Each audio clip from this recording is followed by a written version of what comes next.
Should NCAA teams be wearing tech suits in dual meets? Now, this conversation has popped up back and forth, over the past couple of years.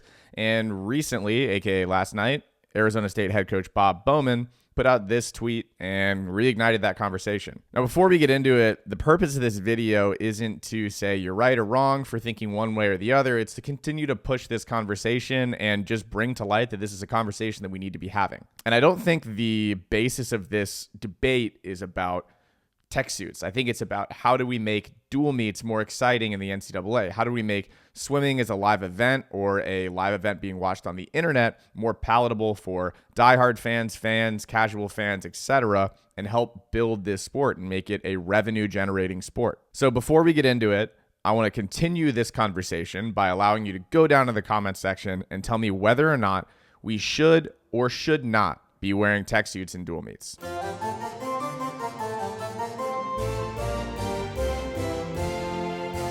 So a tech suit is a technical racing suit, and if you're not familiar, it's a suit that goes from the knee up to the hip for men and from the knee up over the shoulder for women that provides extra buoyancy, improved hydrodynamics, and also a little bit of compression, and just generally makes you swim faster. And you see them in the Olympics, at international team trials, at world championships, at these huge meets, and one place you don't really see them is in the NCAA. And now I say the NCAA because the NCAA season isn't just NCAA championships. It isn't just, conference championships or the winter invites. It's a lot of dual meets. The majority of it is the regular season. The same is the case for football, for basketball, for baseball, for all of these revenue generating sports. The consistent theme is they have a solidified, strong revenue generating regular season with this big party at the end of the year where you get to watch the best of the best from the regular season compete. Right now, we just kind of have this dead period with little peaks and valleys where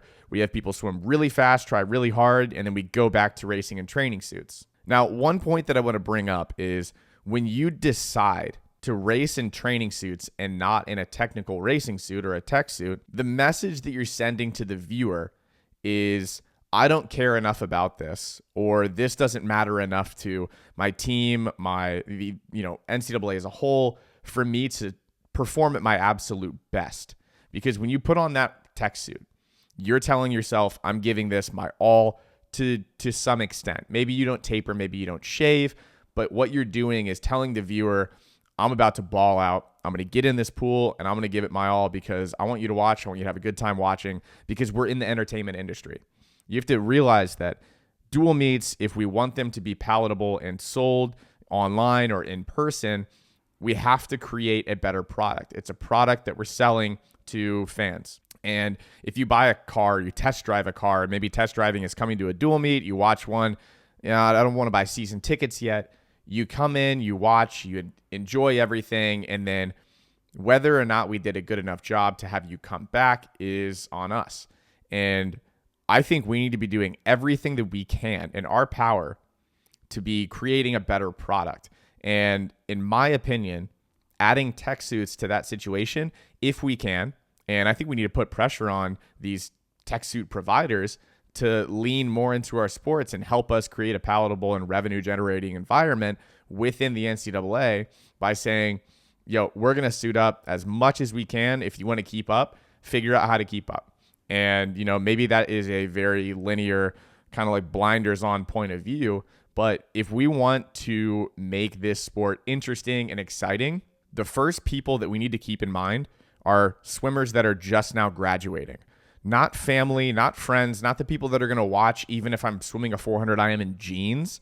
The people that are going to watch because they want to see fast swimming and because they know fast swimming. So right now when people graduate, it's really hard to get them to re-engage and watch dual meets because you're not swimming as fast as you can and there's literally nothing on the line. There is no reason to try and win that dual meet outside of bragging rights.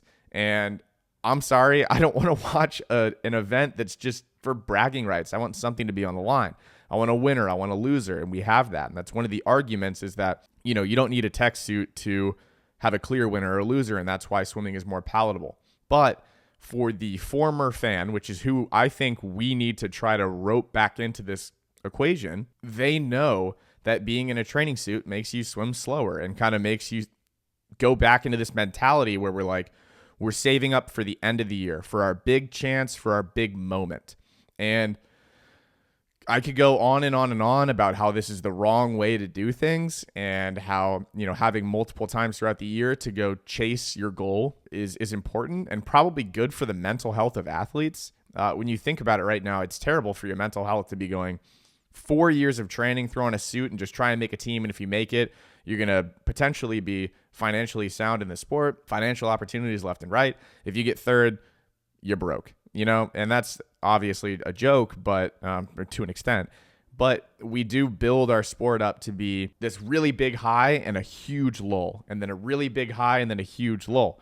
And there's so many peaks and valleys, and adding tech suits to the equation, in my opinion, again, if you have a different opinion, go down in the comments. I'm going to be down there, debating with you guys. That's the point of this, is that if we want to make the dual meet season more palatable, swim fast all year, tell the viewer by wearing a tech suit that you care about this, that this is something that you're trying to do to entertain them, because we're in the entertainment industry. It might be physical, but it is the entertainment industry. If you don't think so, and you're like, I don't care about the people watching, I don't care at all, go swim in a lake.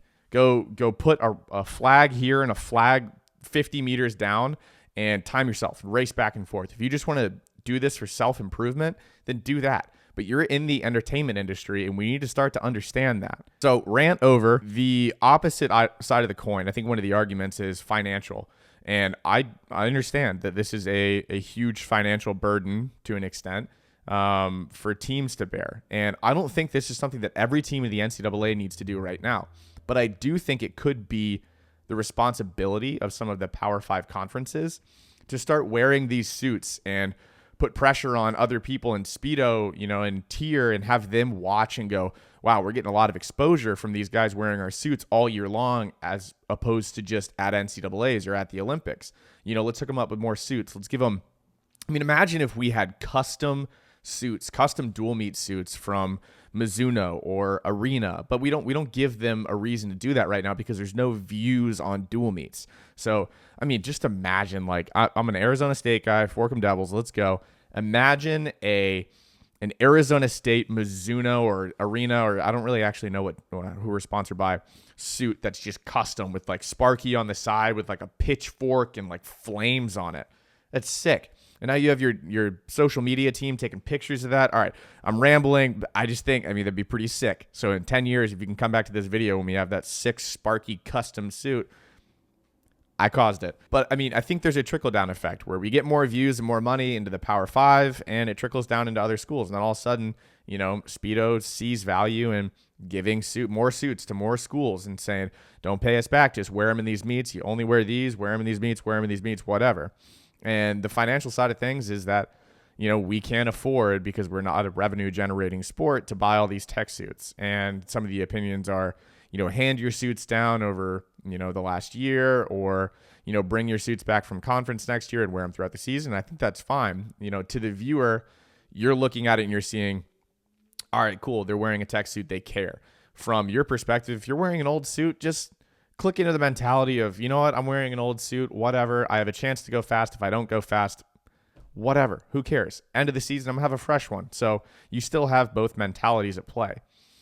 Now, one of the best arguments I saw was actually from another Arizona State coach. I know, I'm sorry, from Rachel Stratton Mills, is we're spending so much money to fly from Arizona to California, from Washington to Oregon. I don't know if that's right, but we're spending all this money to fly our team there, to stay in hotels, and then we wear practice suits. I don't understand why we're not quite going that extra. It's not even a mile. It's an inch, in my opinion, to put on a suit after we're spending all this money to go out there. If you're flying your whole team out to a dual meet, you should be trying to go fast.